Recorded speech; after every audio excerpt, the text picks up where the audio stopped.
Hello, Schulering. Welcome to another episode of the Schulering Hub podcast talking hospitality. And today we will speak a little bit about HR and how your hotel should be talking to your people, training them, preparing them for the challenges that they have daily. And for that, I brought Diana Soprana. Hello, Diana. Thanks for coming. Hi, Mauricio. Thank you for having me here. Diana, we always talk a little bit about the person before business because it's important that the humans come first, at least with the Schulering community. So please tell a little bit of your story for us. Well, first of all, I'm the founder and owner of 4 HR companies in Lithuania, Latvia, and Norway. And we are recruiting personnel in hospitality and IT sectors for Scandinavian market. And I have started doing that when I was a student. I was 22 years old and naive. And I wrote a business plan as my final work at university, which was supposed to be just on paper, this business plan. But then my father was encouraging me to start the business. And he was like, Diana, you can do it. Everything will be well.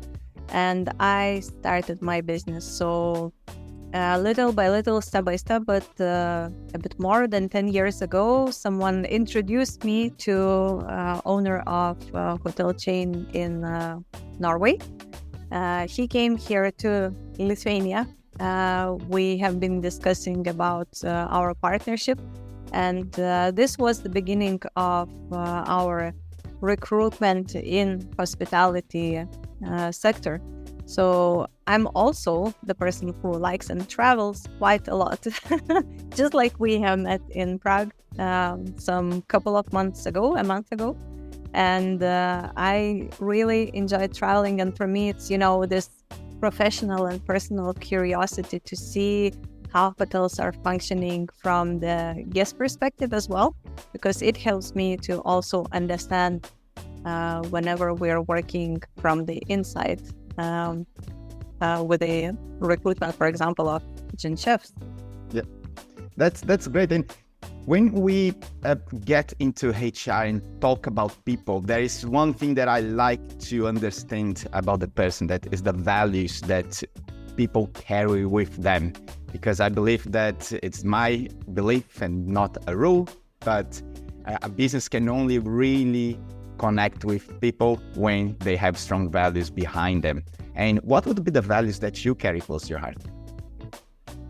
Well, for me, integrity, honesty, and I would say people is the value, because I truly believe, and I love what you said in the very beginning, that behind every role there is a person. So whenever we're speaking about any business, there is psychology involved, in there.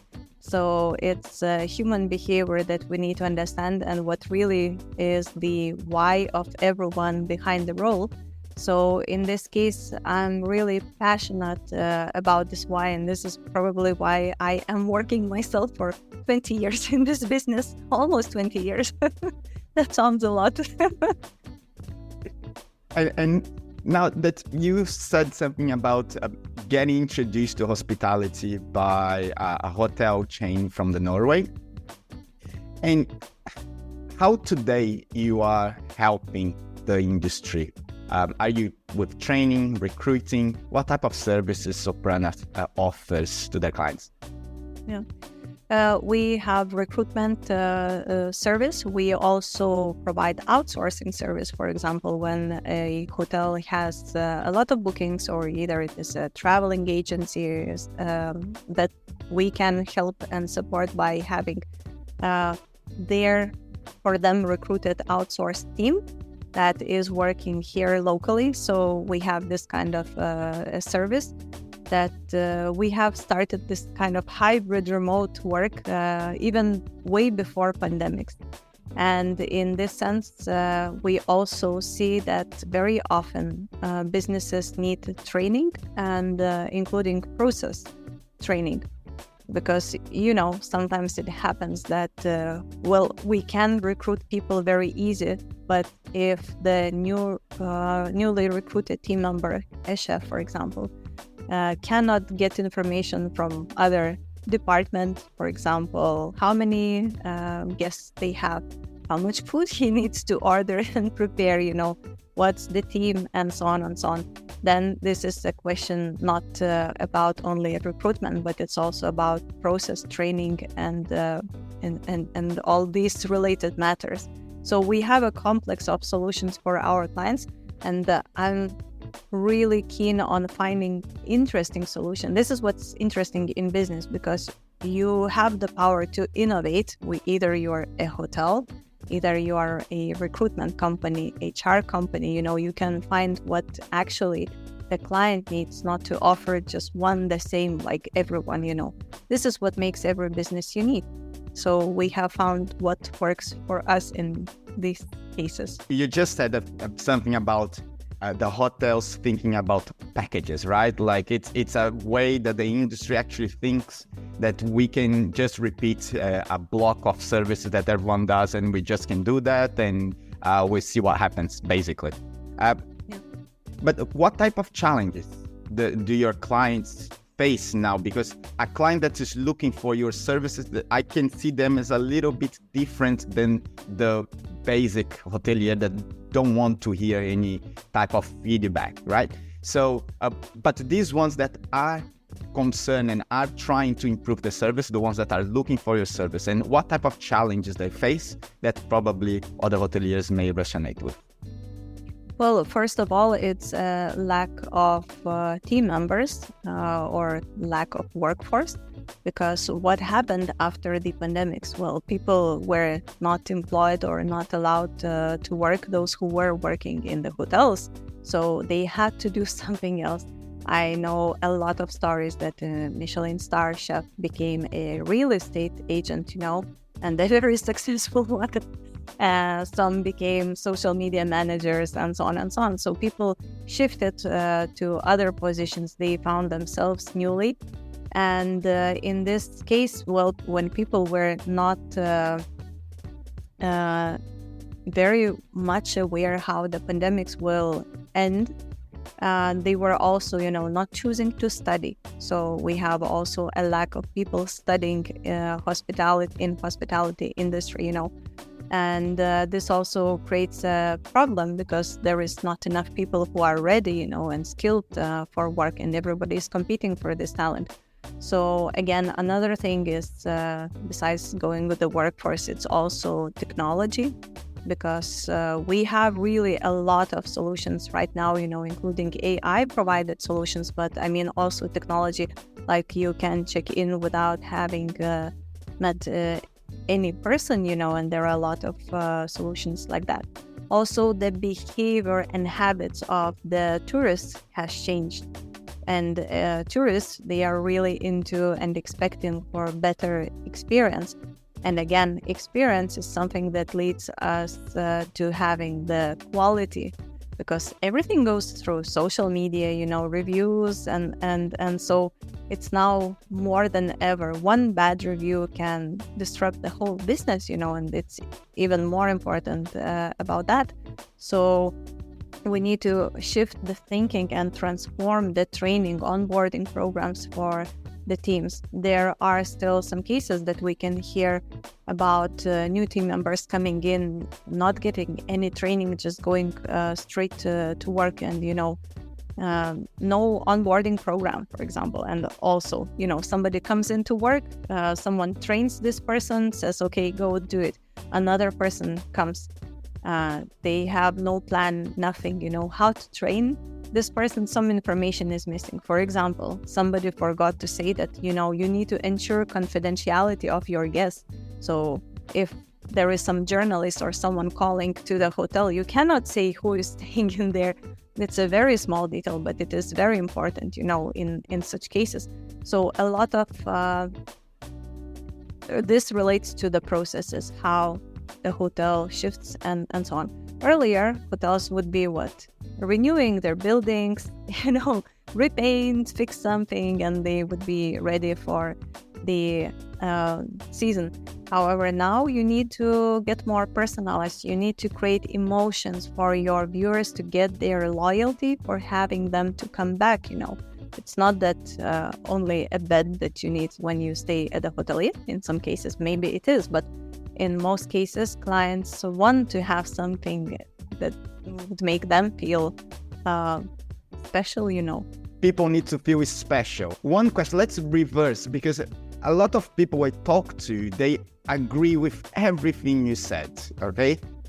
Almost everyone I speak to, just hoteliers seems to have a little bit of a difficulty on the understanding. So let's reverse that. Instead of asking about how the hotel should think, what the people you're talking to, the employees that are looking for a job or the ones that you're hiring for a hotel, what type of experience, of job experience they are looking for, and what type of job experience they are running away from. That, I think that could be a very cool thing to know. Well, first of all, I believe that if earlier it would be a lot of people who are moving and changing even countries, to get a better salary. Now it's not the salary, because the salaries have been raising a lot, and especially in the hospitality sector due to other increased costs, and overall. So in this case, it's not the salary that is only important for people to get, but they also want to have more meaning. They want to have flexibility.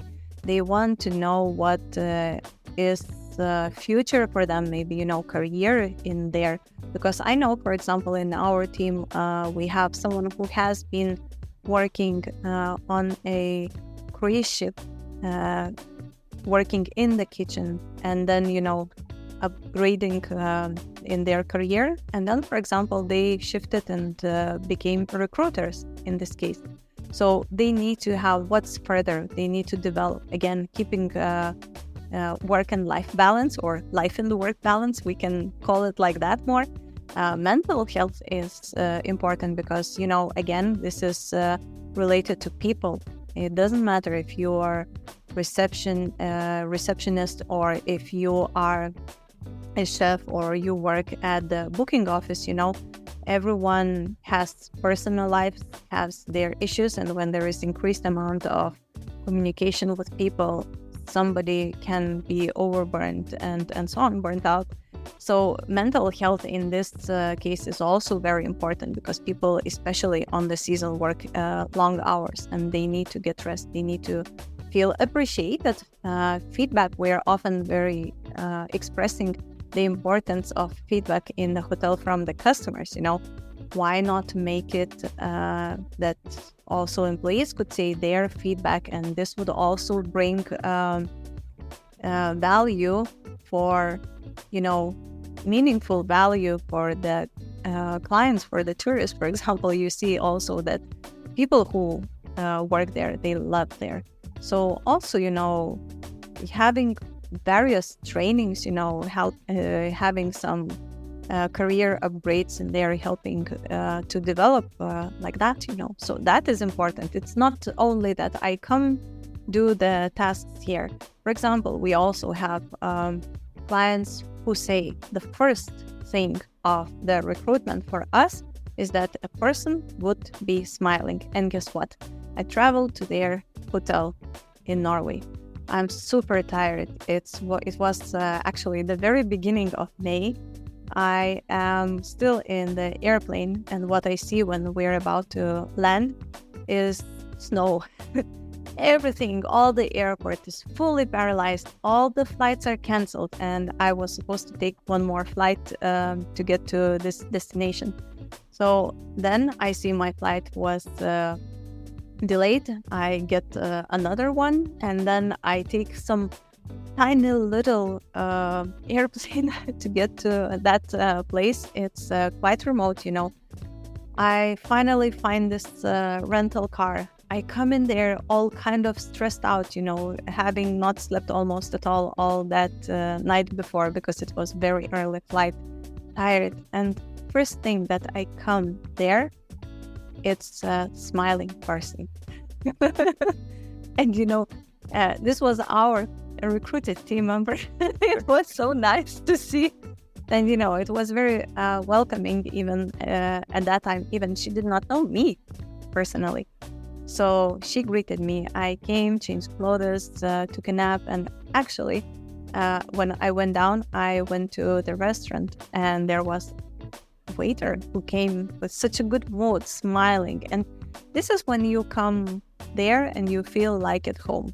And again, there are some places where you go, you want to ask during the breakfast for something, right? You want to ask for some milk, extra milk, because it's finished. And nobody's even watching at you there. Like, it seems like the people are avoiding the guests, here, and you have no one to ask for a refill or something.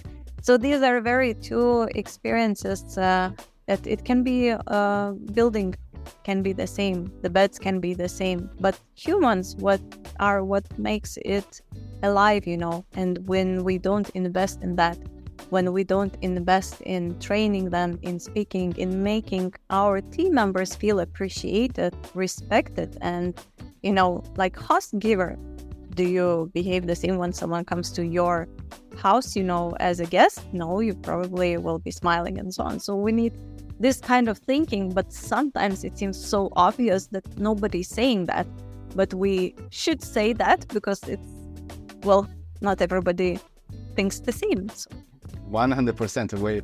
I always repeat it here, we should start with the obvious. When I was working in Australia and I was a business manager for a small company for little kids, and my first thing I would say to the coaches was like, you cannot hit a kid. And then they would laugh, and I would say like, yeah, it's funny, but it needs to be said, right? Because if I don't say it and you do, it's my fault. So the basic needs to be said all the time. And hoteliers, please listen to this. Start with the basics and invest in your people. Diana, before I want to ask you something. It's for our audience here. If you could share like a tip, some valuable bomb, something very important that the hoteliers that are listening today would take that, wow, that was worth my time. What would you say to them? Well, I would say that first of all, start from very simple steps, train your staff to notice small things about your guests. Maybe, something that what time they come to breakfast, what kind of food they prefer, and then this brings more connection to the person. Sometimes it's about, sometimes very small details. It's remembering that, for example, when the guest, what kind of temperature they had, even pillows. There was some question, I don't remember where, but there was a question, what is something about the hotel that, first of all, you care? Was the mattresses and pillows. So, for example, some prefer foam, feather, or hypoallergenic pillow, and so on. So it could be those small details. If you notice 3 things about each guest and you try to memorize and make connection to this guest, that is something that will bring connection, and it will build trust with this person and loyalty with the same, because they will feel welcome, they will feel like they care.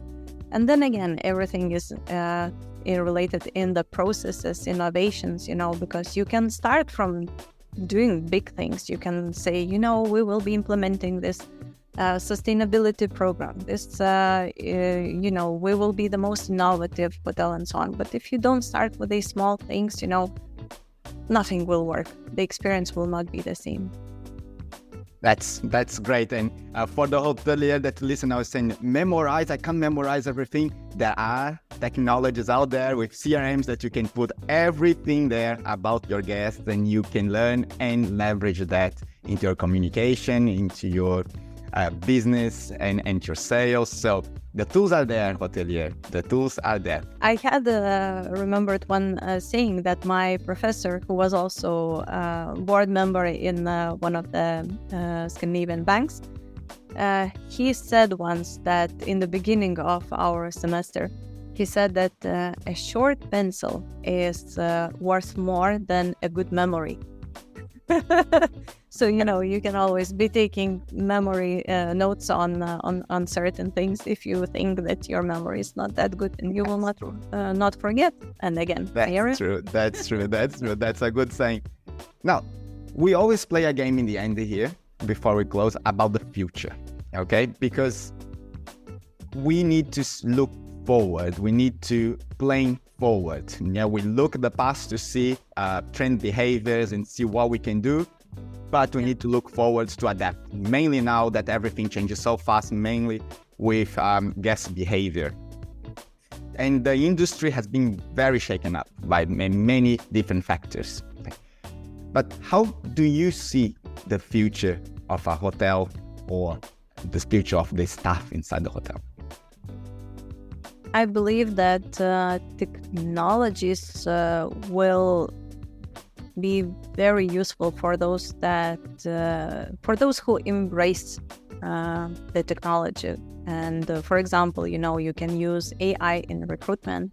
We are also partners of a recruitment software that helps to find people. You can shortlist resumes, schedule interviews, and handle initial screening process, which also creates better candidate experience. You can have virtual reality training, because this is more like real experience. Also, you can define job roles, which will be also changing because of AI and all these collaborations. You can have also you can have well-being programs and mental health program for your team members. It can be also flexible working hours. This is something that a lot of people are not why they are not willing to work in hotel industry, because they know that, for example, when you have 12-hour shift, that's 12-hour shift. But what if I am a mother and I cannot spend all this, time for job every few days or so, So flexibility is the key here. Employer branding, that's the topic I could be also speaking. What is your employer value proposition? What you are really providing for your team members? Because you can, when you open job ads of any industry, I think still most of them will be saying what they offer: salary, some even say social guarantees, which is obliged by the law to pay, friendly team and something like that. So it's all like copy paste, all many years in there. But what is it really that makes people feel work there? Like maybe you feel like working at home, when you're welcoming everyone else, you're doing it from your heart, Is it some other options, where you show your flexibility? I believe that in a few years, we will have some positions that will be totally changed, some roles, because, for example, with this reception work, it would be more about communication with people, rather than registering everything. Because even now, you see, we have competition, hotels versus Airbnb, for example, and everything in many cases with Airbnb is automated. Some hotels also have that. And sometimes there will be the cases when you come to the hotel and you will not meet any person. But actually that is what could be missing. So the role of the receptionist could be more that to welcome people, So in this case, and I truly believe that technology, this is something that we need to consider and adjust instead of being afraid and run away from it. And also, whenever we have, some 20 years ago today, when I was going for here to the office, I was thinking that, 20 years ago when I started business, I would be asked to send an offer by fax. I was like, what is that? I was like that generation because I was a student. I had very, really, I did not have a lot of work experience. And at that time, somehow we were not using the fax, But I remember people would be saying, send me an offer, not by email, but by fax. So many things have changed up until now. I believe that now the change will be even faster because of how much we see the change in 1 year, 2 years, ChatGPT and all this, So traveling will be much easier, but nobody will take out human connection. That's awesome, Diana. I would love the chat. How can people connect with you and Soprana? You can find me by email, diana@soprana.no, or you can also connect with me, searching for me on LinkedIn, Diana Soprana. That was a pleasure to talk to you, Diana. It was lovely to talk to you. And I hope that our community will take the message and get into action and talk to you to learn more. Thank you very much. Thank you, Mauricio. Bye, Schulering.